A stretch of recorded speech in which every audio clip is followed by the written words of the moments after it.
My name is John Stevens.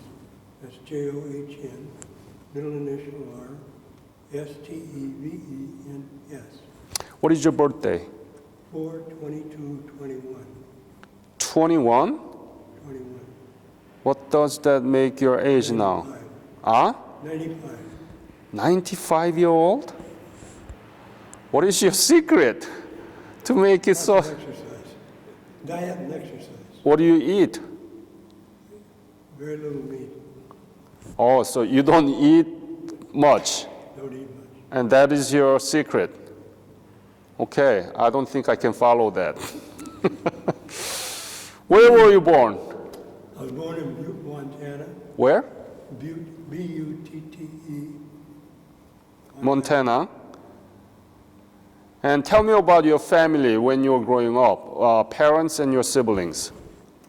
I had a brother and a sister who were both passed away.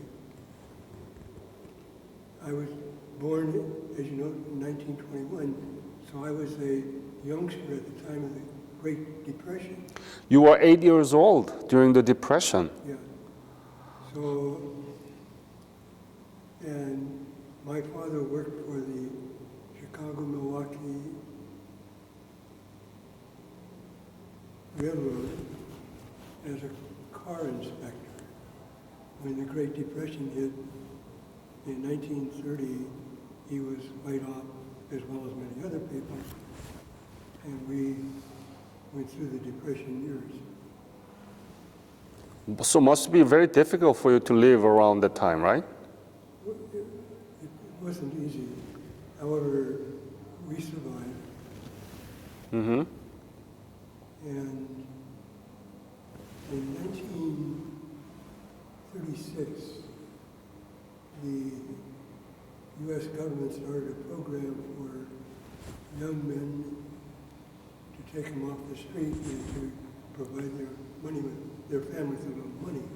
It's called the Civilian Conservation Corps. Civilian Conservation. Corps. Mm-hmm. CCC. Yeah. Right, so?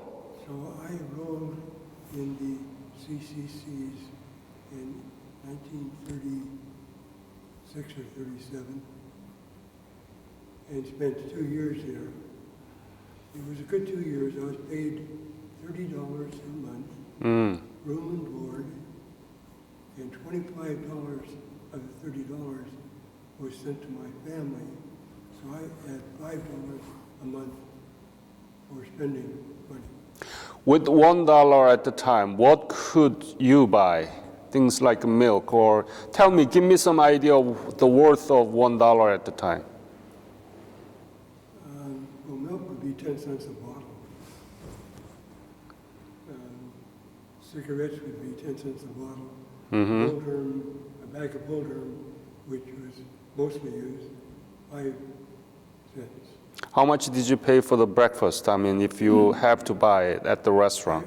I never went out for breakfast, so I don't know. It's a very difficult time, and you are the greatest generation, right? That is true. Mm-hmm.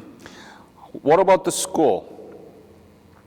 I went through grade school and started high school. I dropped out of high school as a sophomore when I joined the CCCs. While I was in the CCCs, I went to night school and received a diploma. When? From Thompson Falls. Thompson? Thompson, D-O-H-O-M. Yeah. Thompson Falls. Falls? Falls. Okay. High school. When did you graduate?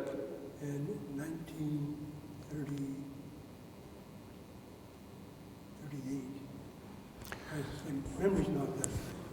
So what was your kind of dream? What did you want to become?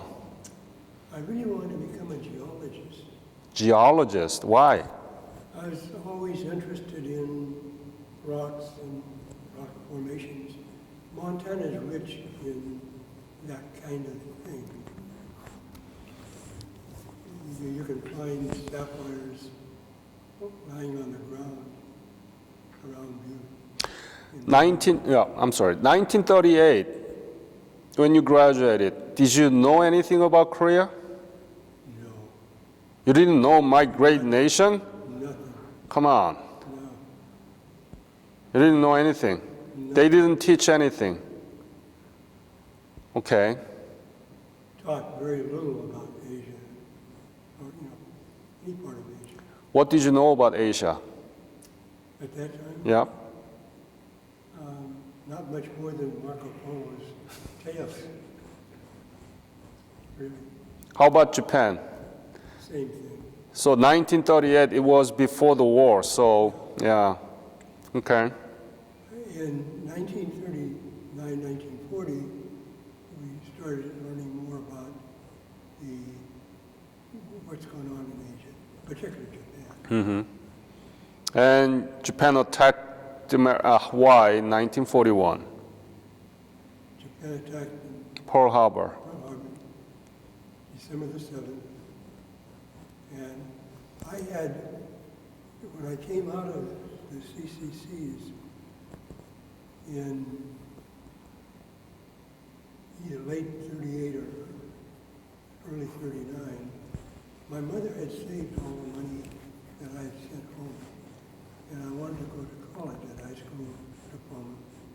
But I spent all that money as a young boy. I bought a car and just frivolously spent it. So I had a hard time finding a job. Butte was a mining town. And when they put out a call for hiring, 1,000 men would apply. For one job? For one job. I'm one person with no experience, no mining experience. So I would never hire. I had a lot of odd jobs, but a lot of people in Butte had spent time in the Navy. And I had an uncle who had gone into the Navy. I'd never heard of the Marine Corps. There was no family in no soldier in your family? My father was drafted in World War I. The war was over before he had to go overseas. So no experience. The Navy sounded like the best bet. But there was a waiting list of 6 months just to be physically examined. For Navy? That's correct. 6 months? In 1939. So the military was really popular to the American young people.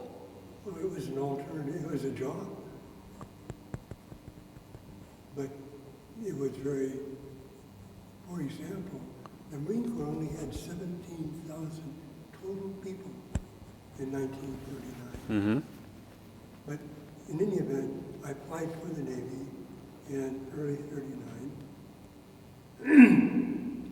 I was finally called in September to go to Salt Lake City for a physical exam For Navy? for the Navy. I want to be a sailor.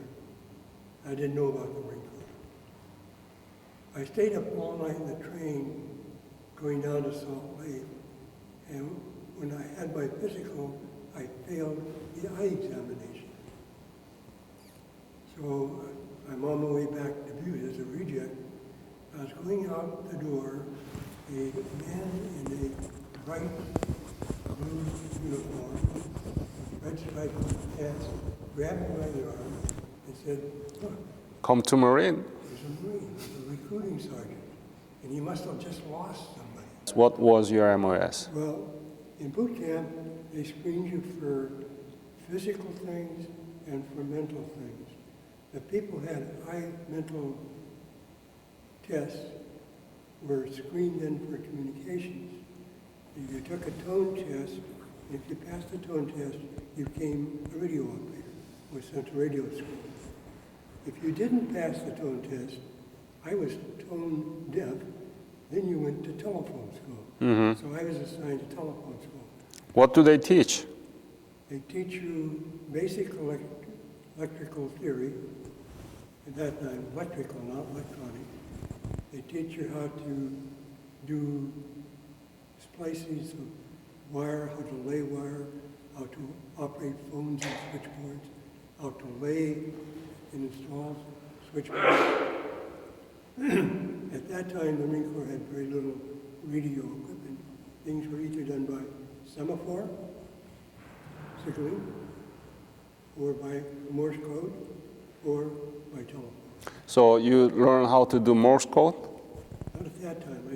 I failed the Morse code, the tone test. So I did not learn it then. I learned it later in another phase of my life. And then where did you go from there? When I finished, the telephone school was 3 months. I finished there and I was assigned to the 1st Defense Battalion. The Marine Corps had formed some defense battalions in 1939 with the idea that they would go to places like Midway, Wake, the outer islands, and protect Hawaii, for example. They had a 3-inch anti-aircraft group of 3 anti-aircraft batteries. They had a coast artillery group of 5-inch artillery, fixed artillery. They had a machine gun group with 50 caliber machine guns, 30 caliber machine guns. How did you know about the breakout of the Korean War? Who told you about it? How did you know about it? Newspapers. Newspaper? Yeah. Not from the military? Not from the Marine headquarters or anything No, like? actually, I was on leave when this started. Ah. And I got a telegram, get back here. We're going to go to Korea. So what were you thinking? What were you thinking going to Korea? You are going to another war. Oddly enough, the Korean, or the Marines, trained to go to war. That's their job. Let me give you an example of that. In 1961, I was the regimental executive officer of the 4th Marines in Hawaii. One day, we received word to saddle up. We also had a Marine Air Group as part of a Marine brigade. Was to saddle up, tell everybody that you're going to be aggressor forces in the States and get aboard ship. Get ammunition before you go. As soon as we sailed out of Pearl Harbor, we headed for Vietnam. And after we got out of ways, we told the troops where we're going. The troops' morale went like this. They're cleaning their rifles, they're sharpening their bayonets, they're sharpening their knives.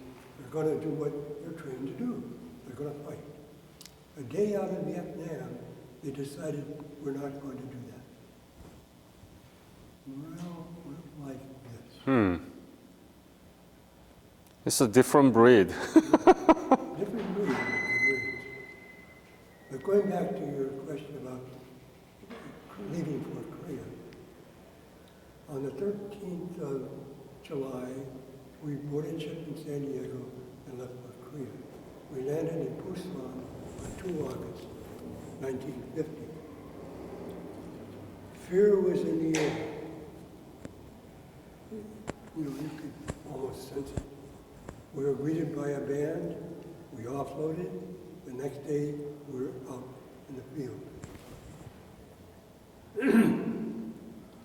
How was the situation in the Nakdong perimeter or Busan perimeter? The Busan perimeter was in very bad shape.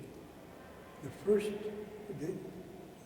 General Walker, the 8th Army commander, really had a lot of troops, but they weren't troops that were psychologically ready to fight. And there were a lot of sick troops. And the Marines were used as a fire brigade. The first breakthrough came towards Mason, and we pushed them back some 30 miles there. So Masan in Korean. Yeah, this is on the Busan perimeter. Yeah. Then there was a breakthrough in the Nakdong on 13 August, and we again committed to that. There was the Obongi Ridge in Red Ridge Massacre. The day after we took that, I had 65 men standing in my company. It was a tough battle. Now, all those people weren't permanently gone. You know, they were lightly wounded and came back after being treated. Again, on the 2nd of September, there was another breakthrough on the Nakdong in exactly the same place. Back we went again and stopped them, pushed them back. And on 6th September, we were pulled out to get ready for the Incheon invasion. Now, the 5th Marine Regiment, doing all the Busan work, What was your unit at the time? A-15, A1. Naval Company, 1st Battalion, 5th Marines. Mm-hmm. And the 5th Marines were again selected to be the major point force at Incheon. Mm-hmm. The 3rd Battalion, 5th Marines, on the 15th of September, landed on Wamido, secured Wamido, and then the 1st and 2nd Battalions, my company, landed on the seawalls. But again, we had from 6th September to 13th September to again assemble replacements. And up to this time, the 5th Marine Regiment, each battalion only had 2 of the 3 rifle companies that they should have had. So we brought in a 3rd rifle company. We were augmented and are brought up to strength in the regular company. And it was at this point, one of the officers who had been with the company in Camp Pendleton, who had left the company to go to school and missed going to Korea originally, rejoined the company as a replacement. And that was Lieutenant Lopez, who later wins the Congressional Medal of Honor at Incheon. So we had 6 days to get ready for Incheon, to absorb all these replacements. We loaded ship again, and of course, you know, we landed at Incheon, When was it? 9:15, right? 9:15. Mm-hmm. And tell me about the Incheon you saw. The Incheon landing was a different landing for Marines. First, we had no rehearsals, which is terrible. We landed at dark rather than first light. We landed not on a beach, but over a seawall. We landed in a city, in a city environment. All those things were different from a regular amphibious landing. Mm-hmm. The landing was facilitated by the 1st Battalion securing Wamido early, so we didn't have enfilade fire.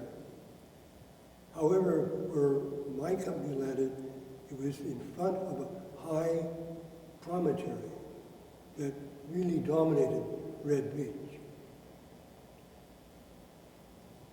How much more do you want to detail that? We have about 25 minutes, and I would like to ask you, what was the first image of Busan and Incheon? What did you think about Korea at the time? I looked at Korea as a place where we were going to do what we were trained to do. And it was a beautiful country, beautiful country. We didn't stay in Busan, you know, long enough to form much of an impression to get out of there. Incheon was pretty beat up when we landed. As we landed, my 2nd platoon on the right flank had as objective a beer factory. And they were able to get to the beer factory, secure their objective. And then the 1st and 2nd platoons were to land, the 1st platoon was to land on the left flank. The platoon leader's boat broke down. And this is where a rehearsal was important. If we'd rehearsed, we would have found that boat, bad boat. So all of the first platoon, less this boat, were huddled up in a breach in the seawall. Now the third platoon, where Lieutenant Lopez was, came in on top of them. He recognized that they had to get out of there. There was a pillbox holding them up. He stood up to throw a grenade at the pillbox and was hit across the chest with a machine gun. As he fell, he saw this grenade that now was light, ready to go off, and he scooped it underneath his body and absorbed the blow, saving the people around him. This created a real problem in that area. As soon as I was over maybe 50 yards to the right on the beach.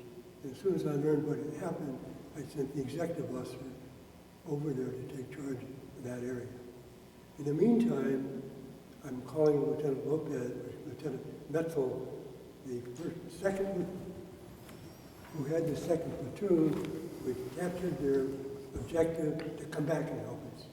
And as he was coming back, he noticed that this hill, which was up like this in front of us, had a sloping back. Mm-hmm. He said, I'm going to go up that hill. And he did. And he captured about 15 North Koreans at the top of the hill, removing that threat. And in the meantime, my executive officer, Lieutenant Lopez, has done a good job of straightening out the left flank, and they're moving forward. Mm-hmm. You have enough of that? Yeah, I mean, we have limited time, but I want to cover all the major battles that you went through. So, excuse me. You went to Seoul, right? We went to Seoul. Tell me about Seoul. That was September 27, right? Yes. Yep. We ended up outside of Seoul on a high, fairly high mountain overlooking the city. And I caught a cold there, which I kept the rest of the time in Korea. But on our way to Seoul, we captured many North Koreans. We went across the Jindahan River. But we were taking weapons and destroying weapons. And that lieutenant platoon leader that did the great job at the landing picked up a automatic rifle and drummed it against a telephone pole to break off the stock. Those guns fire on the forward movement of the boat. The jar forced the cartridge into the chamber, it fired, it went through his thigh, and killed somebody behind him. How was Seoul damaged? Seoul was in a terrible shape.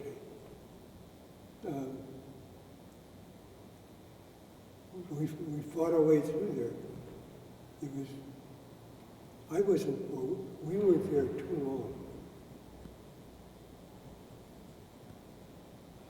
Yeah, very, very temporarily. And then from Seoul, where did you go? We pulled out, went back to Incheon, boarded ship, went around to Wonsan. When did you arrive in Wonsan? We arrived, it was in October, middle of October. Yeah. And we went back and forth outside the Wonsan harbor for 4 days while they cleared the minefields. And You did? Yes, our ship. And we were supposed to make an amphibious landing there. But mostly it was done by the Korean soldiers, right? It was already secured by the Korean soldiers. Yeah, right. So they greeted us as we came ashore. Right. We then boarded trains and went up to Onan. And then we went part way by truck and walked part way up towards the reservoir. So you have a map there. I have a map here. And could you hold it to the camera? Uphold more, yes. And where were you? Can you point with your finger? Well, I was at Agaru for a while. Hagaluri. Agaru. Yeah.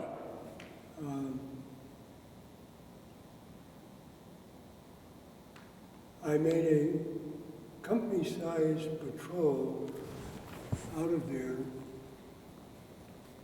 to the west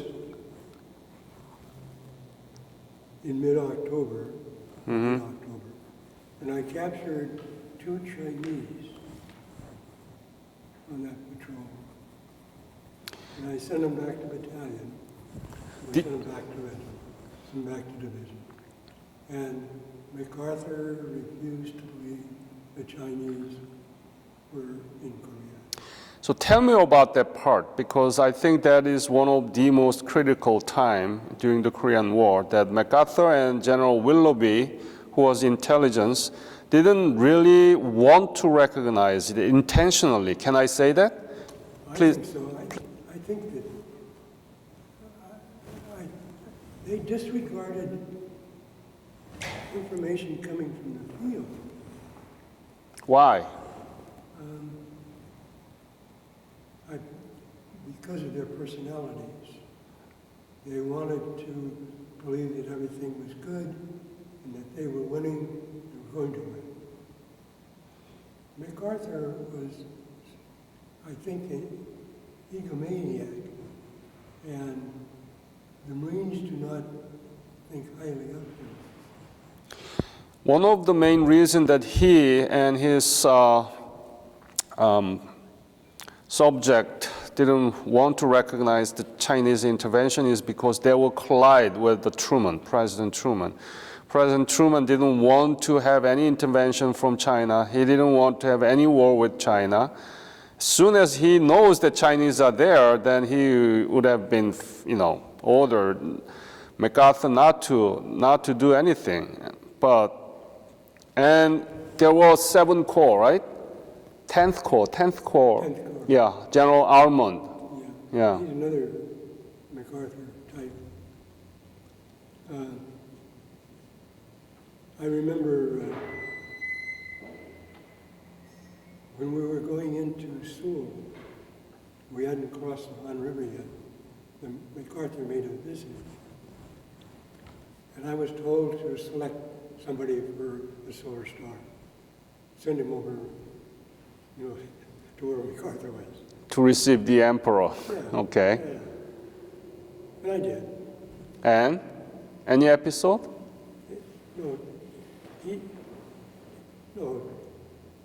Captain Eubanks went, got his Silver Star, came back, but we're not happy about that.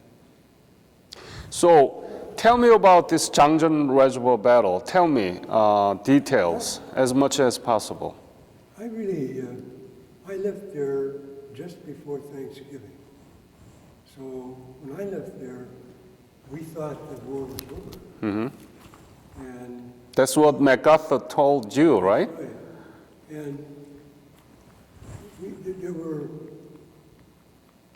48 company-grade officers in the rifle companies of the 5th Marines when we went to Korea. Out of that 48, at the end of November, I was the only one left that had not been killed or wounded. So somebody at regimental headquarters says, get him out of here. How bad was that situation in Changchun Reservoir?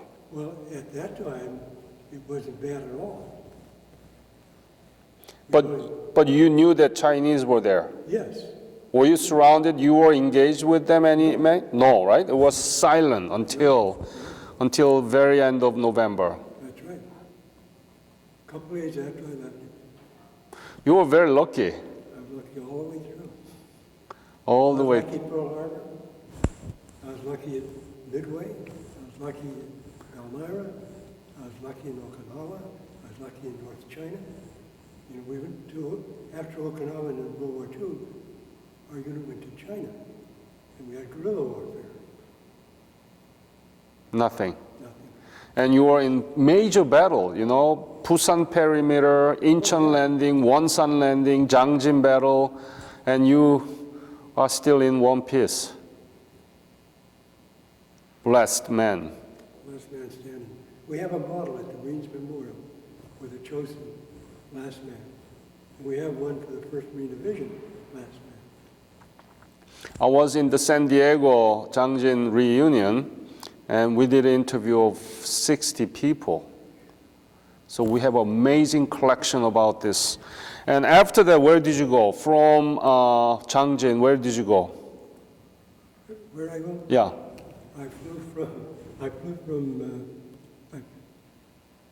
flew down to Kimpo, got a plane to Japan, where, as I reported into my dungarees, an Army corporal said, I said, I have orders to do this. He says, you're in MacArthur land now, you'll do what we say. Mm-hmm. Which was the attitude, kind of the attitude of the headquarters. I waited around for a couple of days, got a flight to the U.S. So when did you exactly left Korea? It was around Thanksgiving, maybe the day before. It was before the Chinese. Yeah. Have you been back to Korea? I went back to Korea in 1980 on the Korea revisit, and we commandeered a bus to go down to the Upalmi Ridge in Busan. I went back in 90.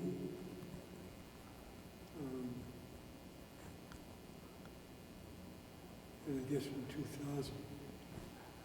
I took the Trans-Siberian Railroad trip from Moscow to Vladivostok, then flew down to Seoul. Beautiful. It was nice. The former commandant of the Korean Marine Corps was my host there.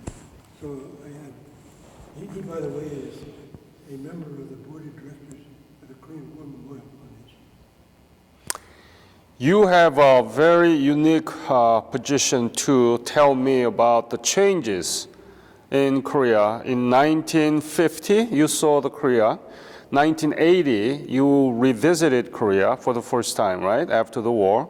1990 and 2000, 3 times, total 4 times. Tell me about the transition that you saw.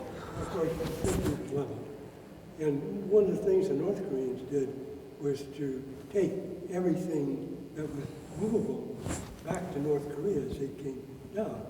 They literally raped the country. In 1980, the city of Seoul had pretty much recovered. But when you got out into the hinterlands, it was pretty much like it was in 1950. The next time it came back, the prosperity had started pushing out to the countryside. The city itself, of course, had grown. The last time I was there, I was able to use the subway system, which I wish we had here. It's gone from a C country to an A+ country. You mean Korea? Yeah. How about 2000 when you go there last time? Well, that's when I rode the subway and had So a chance to see more of the country. where did you go when you revisited Korea? Seoul, Busan, DMZ, everywhere? Each time I think, no, I only went to the DMV twice.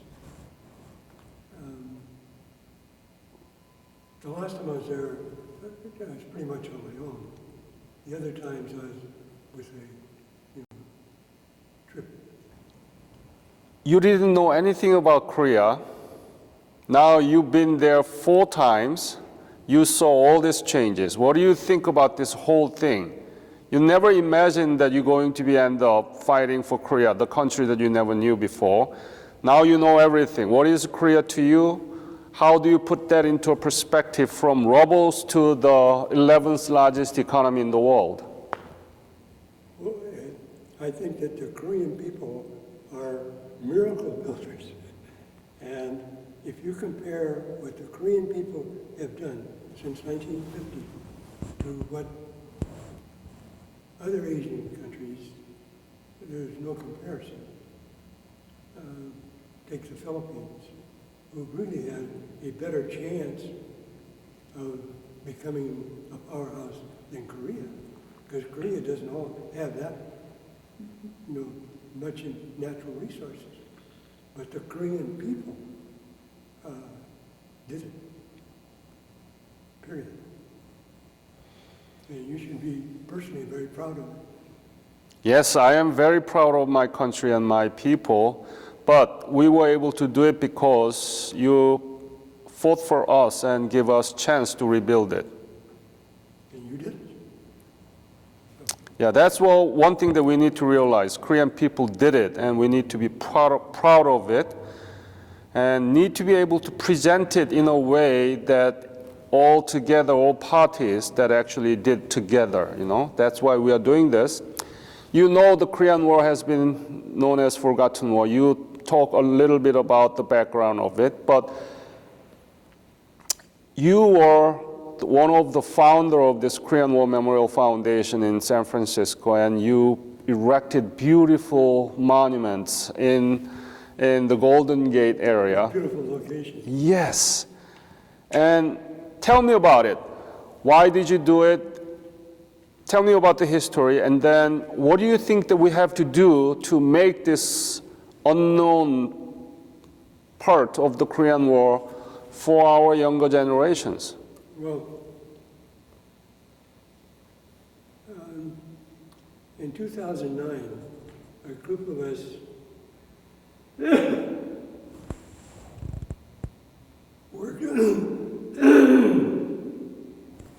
worked on a luncheon for Korean veterans. Each year, the Marines Memorial Club has been sponsoring a luncheon for Korean veterans and a guest. So we had a working committee that worked on it. In 2009, as we were completing that, the subject of why don't we have a memorial, why isn't there a memorial for the Korean War here? And that started the idea. Myself and several other people started that. We brought Manjae Kim in 2010, joined with us. Do you know him? A very generous person. We incorporated as a nonprofit organization and started working. The key to the success of the foundation, though, was Consul General Juan, who bought into it and brought the Korean community into it. And as a result of that, out of the $3.5 million we raised, 52% of it was from the Korean community and government. Yeah, the Ministry of Patriots and Veterans Affairs, they donated on behalf of Korean government. And what do you think we have to do to teach this legacy to our young students in general? Our second mission, when we wrote our bylaw requirements, was to educate our public about the Korean War. We have a volunteer who is now our educational director, who you just interviewed. Wallace Stewart. Right. And it's our intent to get state-mandated curriculum on the Korean War into grade 11 of the schools. That's our current mission. How do you think you can do that?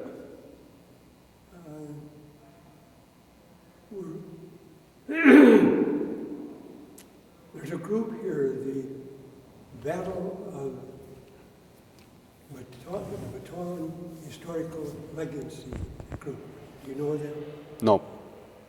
Well, they have managed to get the state to put into the curriculum for the 11th grade required on that battle. And that's, I think, the way that we have to do it. And I think that if we are able to do that, and we can enlist your help and other help to get that spread across the country, that's the only way I know.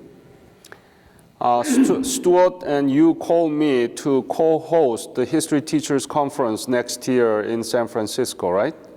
Yes. In my opinion, okay, the best way to achieve this goal is to reach out to the teacher and students. It's not about the textbook. It's a hard copy, industrial version of several hundred pages that cover so many different wars.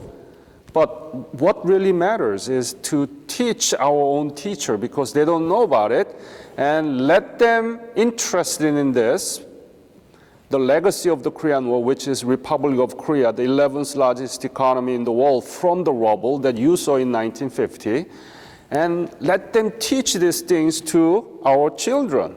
And my foundation is making digital teaching materials, including this interview. Many will listen to you and they will learn from you. Yes. However, that's all true. That's the way to do it. However, in order to be able to do that, it has to be time allocated. And that's what we want to get done. Yep. It's a very time sensitive. We need to do it. Not only time sensitive, but the teacher has to be allocated that time to do what you're supposed to do. Exactly. So the more teachers know about it, the more time will be allocated. That's the most practical way to approach this. And from there, we can invite all these legislatures and school district and working together to increase the portion about the Korean War and modern Korea, because any other textbook doesn't really talk anything about modern Korea. That is correct. Yep. And that's wrong. It's wrong.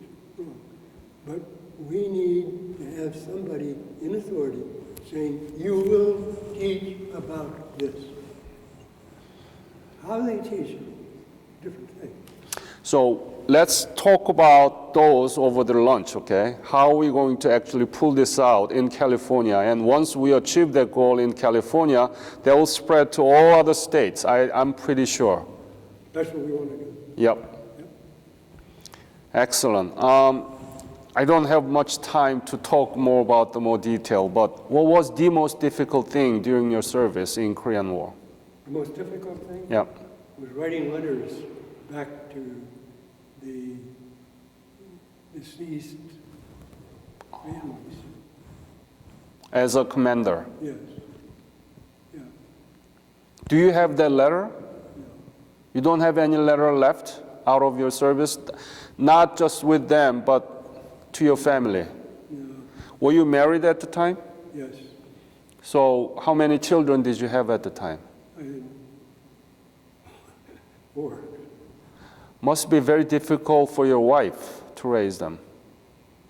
That wife I divorced when I come back from Korea. Oh,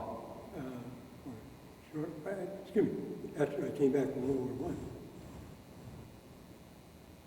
My current wife, no children. My children, of course, my oldest son is 75. So I have great grandchildren. that's what we need to educate them. How much were you paid at the time as a captain?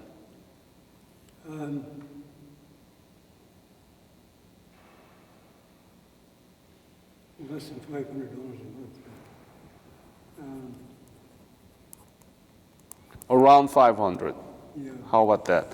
That's quite a high, because I've been interviewing all the non-commissioned officers, or just foot soldiers, and they used to get $100 maximum per month. Well, when I started, I got $20.80 a month. You know what the missing 20 cents was? It was sent to the Navy Department for our medical service. Oh, I see. That was my medical insurance. Unfortunately, we don't have more time. What would you say to this interview about your Korean War veterans' experience and legacy? What is the kind of message that you want to leave to this interview?